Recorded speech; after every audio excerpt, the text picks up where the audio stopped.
It's recording. All right, I'm Jeff.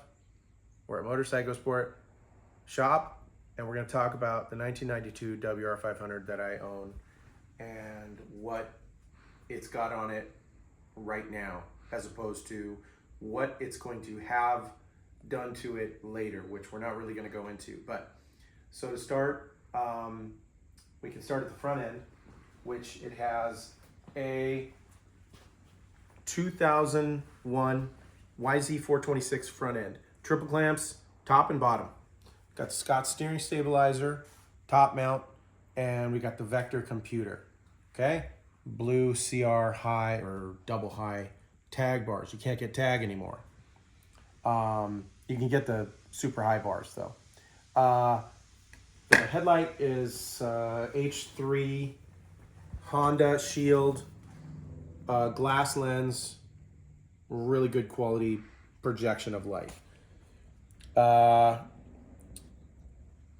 stock tank is in really great shape, but I found a company through a bunch of groups on Facebook. One particular group on Facebook, WR500 group, that a company in Brazil now makes a replica stock tank for these. So we got that going. The engine has been modified to have the crank is stuffed, meaning any holes that are in the crank rebs have aluminum plugs in them. The cylinder is ported. The cylinder head is modified to get rid of that old pinging noise. Got the stock carburetor with modified jetting, recommended by Al Hawley, who is no longer with us. Al Hawley also did the cylinder head modification. We have 120 watts lighting coil in the stator, a Pro Circuit pipe, which I have added a stabilizer bracket because these things do vibrate a lot, even though it does run much, much better than stock. The kickstand is a Pro Motor Billet kickstand, which I modified the bracket down here, cut it off, made a bracket, and voila, it fits perfectly. Old kickstand used to go here. Didn't really like it sitting on the swing arm. What model is this kickstand off of?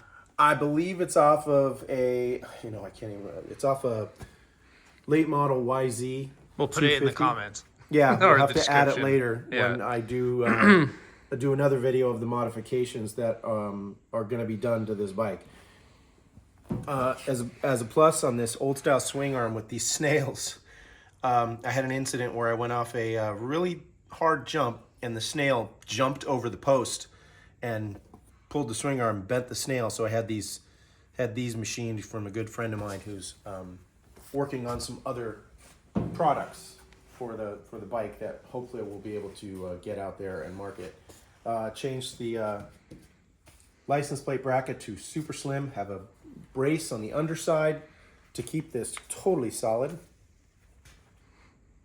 We got an FMF turbine core spark arrestor. Unfortunately, cannot get these anymore for this bike, so you have to get the universal spark arrestor from FMF and mock it up and weld the stinger in the proper place. TR behind the camera just notified me that this Terraflex tire is from 2002, but we'll beat it up until it's shredded. What else? It's got a very old White Brothers skid plate that I added some wings on the back so the frame is protected. Also, if you look at the foot pegs, right here, foot pegs used to be mounted way up here, these brackets. Well, that really wasn't conducive to a good seated to standing transition. So these brackets right here are off a 2008 YZ450. Modified, cut off the excess brackets, cut off the old mount, welded them on, and perfect. So why did you lower them? So that I'd have a better seated to standing transition. Because how tall are you? 6'2". And the main reason is over here. if you look at this shifter, where this shifter is, now the shifter is typically supposed to have a flat. It's supposed to be even with the surface of your foot peg.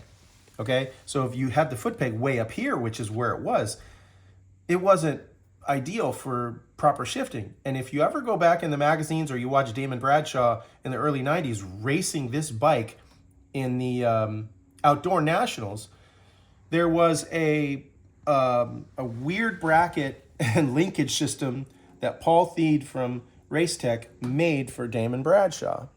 And it was a crazy design. And I thought, well, how can I get that made?